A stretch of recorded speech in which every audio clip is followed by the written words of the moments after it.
Hello, in this quick training video, we're going to take a look at Satori's support for data filtering and implementing row-level access controls. We're going to start in the middle, a fictitious day-in-the-life example. Here's an organization that has secured a variety of disparate underlying data silos using a unified security policy, and they've created various user access rules which have default security policies, in this case too. Along comes a new requirement to implement GDPR or CCPA opt-out filtering. Any customer or person record that is requested to be opt-out should no longer show up in any kind of analysis. So for that, we've created a new security policy. This demonstrates, by the way, the additive nature of using Satori. You don't have to go unwind all of the existing work you've done to make this kind of valuable real-time security policy change live. So here's a policy we've created called opt-out filtering. This policy doesn't even have any masking. That's been disabled. This policy is focused on data filtering. The DBA teams have determined all the locations across the corpus of this fictitious organization, and there are is-deleted columns in multiple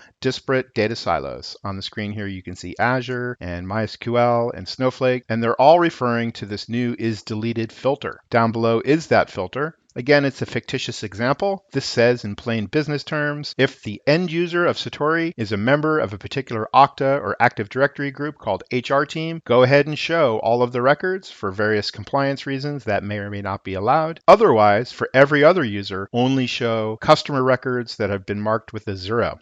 So let's go ahead and close that. Let's show the client experience before. If I run this query, we're going to see both 1s and 0s on this is deleted column. There they are on the left-hand side. Same thing in a different tool like DataGrip, connected to a different database as managed by Satori. So on the screen here, you can see 1s and 0s in the result set. Now let's go implement the policy.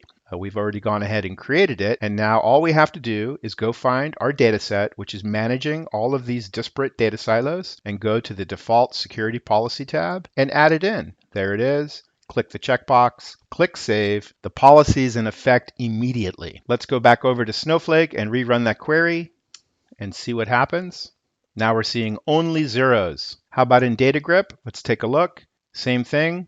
The is-deleted records have been removed from all downstream analytics as managed by Satori. And lastly, all of that kind of activity is logged in the audit log. And you'll see that the new policy has been applied. Here it is for the Postgres database. You can see opt-out filtering is a security policy that's been applied alongside the two that came before it. Again, from a business management point of view, it's very valuable to be able to make these kinds of additive or modifying changes in real time without affecting existing security policies. Thanks so much for watching this quick demonstration on data filtering with Satori.